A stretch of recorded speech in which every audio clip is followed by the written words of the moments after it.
নমস্কার, বাঙালি আনায় আজকের রেসিপি আমুদি মাছের ঝাল। আর এগুলো সমুদ্রের মাছ। এই আমুদি মাছগুলো আমি কেটে ধুয়ে নুন হলুদ মাখিয়ে নেব। আমুদি মাছগুলো বেশ বড়ই, তো নুন হলুদ মাখিয়ে নিয়েছি কেটে ধুয়ে। এবার শুরু করা যাক। প্রথমে একটা মিক্সার বাটিতে আমি একটু মশলা করে নেব। একদম মশলা কম দিয়ে, তেল কম দিয়ে আমি একদম সাদামাটা ঝাল তৈরি করব। যারা তেল ঝালটা একটু কম খায় তাদের জন্য অবশ্যই নিয়ে নিচ্ছি 1 চামচ জিরে, রাঁধুনি আর কয়েকটা কাঁচা লঙ্কা। আর আমার কাছে আগে থেকে একটু পেস্ট করা আদা ছিল, তাই আমি 1 চামচ পরিমাণ দিয়ে দিচ্ছি। একটা পেস্ট তৈরি করে নেব। এবার এই মাছগুলোকে ভালো করে মশলা দিয়ে আমি মাখিয়ে নেব। তো পেস্টের মধ্যে দিয়ে দিচ্ছি।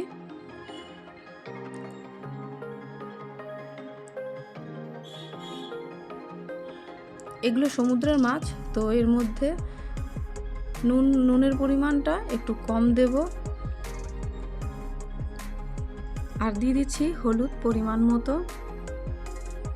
আর সামান্য দিয়ে দিচ্ছি লবণ। লবণের পরিমাণটা একদমই কম দেব। আর এর মধ্যে দিয়েছি কাঁচা সর্ষের তেল।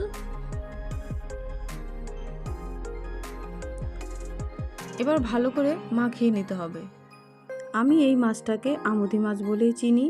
আপনারা যদি এই মাছের অন্য কোনো নাম জানেন বা এই মাছ অন্য নামে পরিচিত, তো অবশ্যই কমেন্টে জানাবেন। মাখা প্রায় হয়েই গেছে।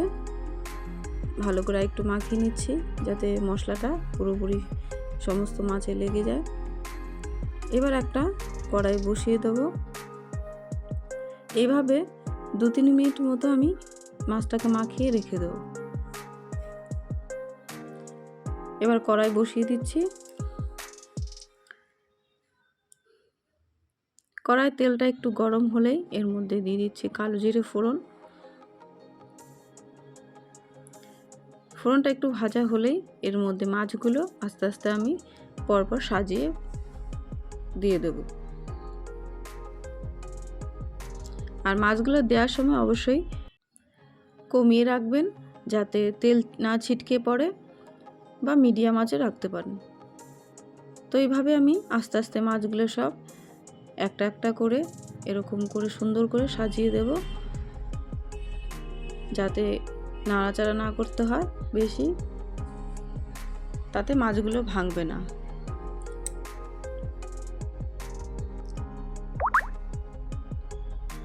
আমাদের এই চ্যানেলটাকে অবশ্যই সাবস্ক্রাইব করবেন। আর সমস্ত মাছ দেওয়া হয়ে গেছে। এবার মশলাটা উপর দিয়ে আমি দিয়ে দিচ্ছি। আর এই মশলার বাটিটা ধুয়েই একটুখানি একদমই সামান্য আমি জল দিয়ে দেবো। একদম চটজলদি 2 মিনিটের মধ্যে রান্না কমপ্লিট হয়ে যাবে।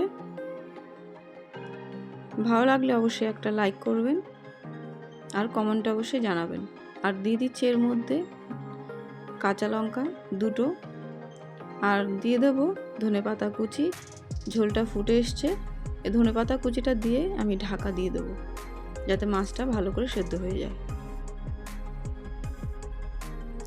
একটু সাঁড়াশি দিয়ে ধরে একটু যাতে নেড়ে দিচ্ছি যাতে ঝোলটা মাছের গায়ে ভালো করে লাগে।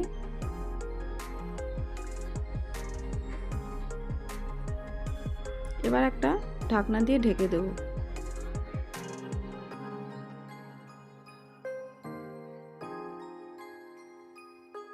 কিছুক্ষণ পর 2 থেকে 3 মিনিট পরেই আমি ঢাকনা তুলে নিচ্ছি। তো রেডি, একদম তেল মশলা কম দিয়ে, তেল কম দিয়ে ঝাল। এবার একটা পাত্রে নামিয়ে নেব। একদম রেডি। তো কেমন লাগলো অবশ্যই জানাবেন। আবারও নতুন একটি রান্নার ভিডিও নিয়ে আপনাদের সাথে দেখা হবে। তো আজকে এখানে শেষ করছি। সবাই ভালো থাকবেন, সুস্থ থাকবেন।